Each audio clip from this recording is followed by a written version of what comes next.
Ladies and gentlemen, I assume that this bill is going to pass, but I felt so compelled to come and speak on the bill. I think we all understand why this bill is being proposed. It's not necessarily about keeping peeping Toms out of the bathroom. It is really about marginalizing the transgender community. And I want to say that what this bill would do is to embrace a state that is not the hospitality state, but a state that actually would have more hate crimes and would embrace bullying in this state. And I'll tell you, when I was a young girl, simply based on the way that I look, I was bullied all the time. I was never black enough because of my complexion. My hair is a certain grade, and folks would tell me that I looked like I was white, or I tried to act like I was white, or I tried to talk like I was white. And as a result of that, I would get terrorized at school.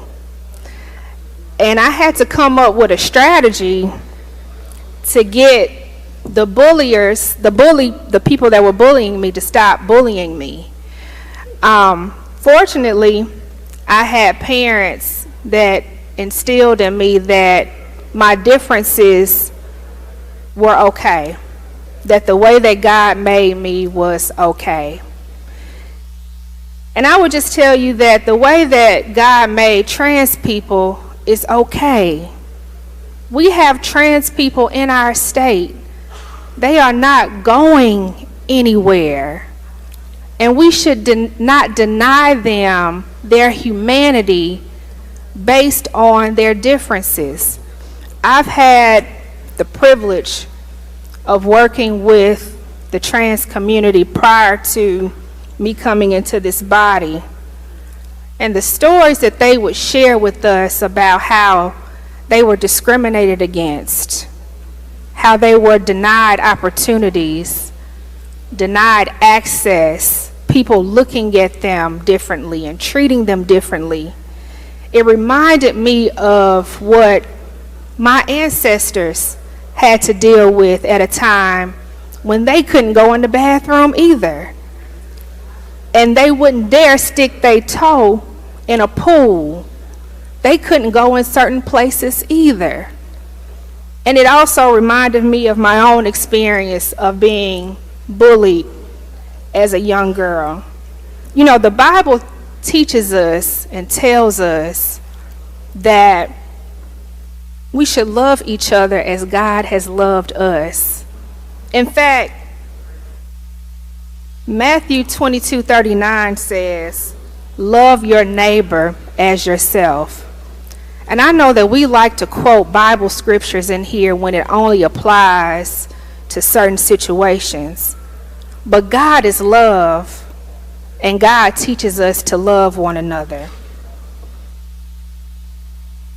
We should not codify legislation that allows people to hate other people in this state.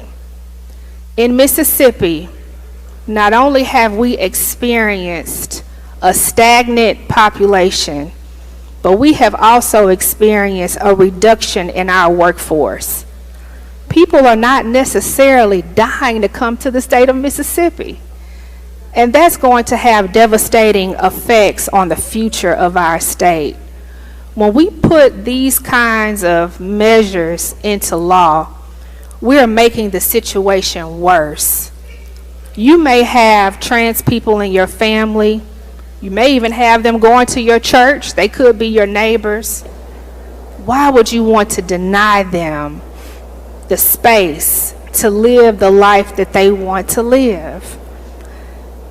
So, ladies and gentlemen, I Lady, know that the bill your is going time to pass, your but time has expired. thank you, Mr. Speaker. I would just say, search your hearts, and let's not deny people or discriminate against people. Let's love people, protect people, and help people. That's why we're here. Thank you so much.